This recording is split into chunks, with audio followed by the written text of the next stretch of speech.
About 7 or 8 years ago, there was a well known graduate college just outside our town, one of the top institutions in the region.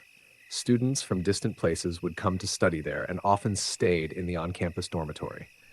One of those students was a smart, kind hearted young guy from Ohio named Daniel Brooks. Everyone in the dorm called him Danny.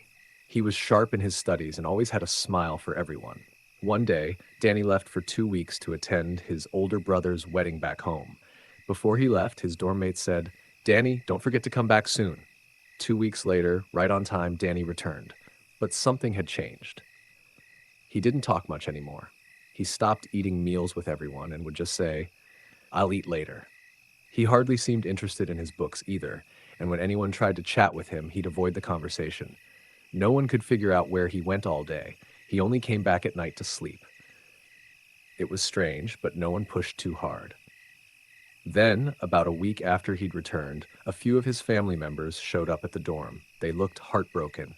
One of the students said casually, "Danny's not here right now. He only shows up late at night to sleep." At that, Danny's family burst into tears. "What do you mean?" one of them cried. "How is that possible? Danny passed away. He's not alive." The students stared in disbelief. Danny's uncle explained, voice trembling. 2 days after he left here, he was riding his motorcycle to visit a relative. A truck hit him. He died on the spot. We came to pack up his belongings. The students were stunned. Goosebumps covered their arms. The guy they'd seen every night, slept near, talked to.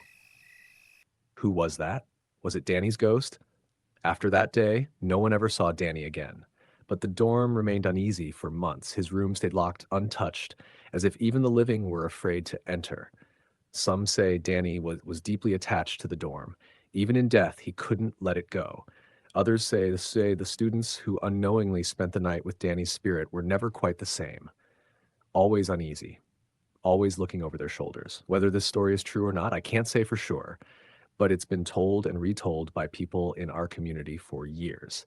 One thing I know for sure: may Daniel Brooks rest in peace.